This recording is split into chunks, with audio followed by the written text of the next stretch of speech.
if you take a look behind me at this tree, you can get kind of an idea of just how bad things were. Looking at those flags, like Chris said, it's windy out here, and like Ken said, ouch. So if you do have to go outside, be sure to bundle up. There's a little bit of a breeze, but honestly, it feels more like a hairdryer than an actual fan. I spoke with a resident who says she heard and saw this siren right behind me going off. I spoke with a woman who says she's seen at least 4 feral hogs in this grassy area behind me. This big hole right here is a result of city maintenance fixing a water line break. Crews were here for most of the day cleaning up debris at the gas station, and the tanker that caught fire's been taken away. It's a solemn scene here at the Garcia home.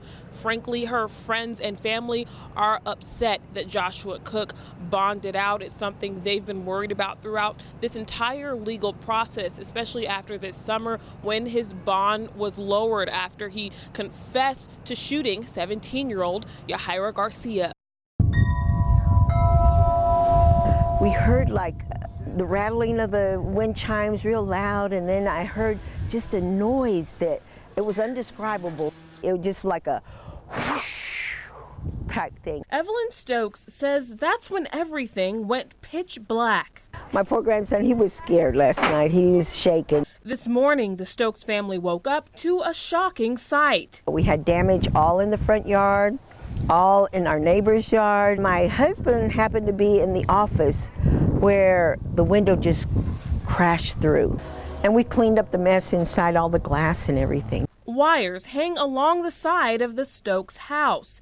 Physical evidence showing that they have been living without power since last night's storm. And everywhere you turn, there are more reminders of just how powerful the winds were. And it took the little shed back there. Today, neighbors banded together with the Stokes family to pick up the hundreds of branches scattered all around their house. They've already made one trip to the transfer stations. We have 2 more trailers loaded up, ready to go. Even with debris all across their yard, branches wedged in their guest home, and her son's car windshield smashed in by a tree. Can be repaired or replaced, you know. Evelyn sees the bigger picture. You know, you learn to appreciate what God has given you. Thank God we all got out of it safely, and, you know, we were fine.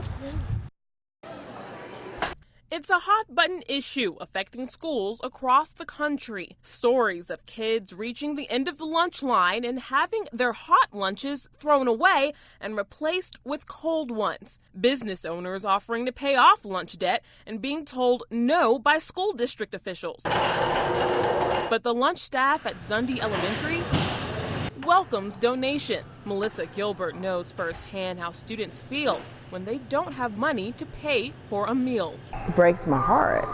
I think it really actually breaks anybody's heart. I mean, we do have rules and regs that we have to follow, but here it touches home. So when a woman came into the cafeteria yesterday, a lady came up and just asked for a listing of any of the students that may not have any money on their accounts. What she handed back in return was beyond anything they'd seen before. She came back, she had like 62 names circled. And she said, "Oh, yeah, I'm paying for all of them," and then hand her over $500 and something in cash. The students got to eat the same hot meal as everyone else. 90% of students at Zunde receive free and reduced lunches, and 67% of the 14,000 students in Wichita Falls ISD have signed on to the National School Lunch Program. A short drive up I-44, almost 50% of over 3,000 students in Burke-Burnett ISD are also a part of the federal program. Food shaming is not what we do. They give kids hot lunches no matter what. As the director of child nutrition, Deb Welch says, in a perfect world, students wouldn't have to pay at all, but the district simply can't make that happen. It's very expensive. We could have one school maybe that did, but by doing that, we decided that if you have a child that goes to one school and into another, well, why do they get free lunches here, but I have to pay here? It's not truly feasible to do it. Lunch is important for students to stay energized and focused in class. It's why City View ISD is serving all of their students lunch for free. I was walking through the cafeterias, especially at the junior high school, and just seeing some things that really disturbed me. I would ask kids, you know, why are you not eating?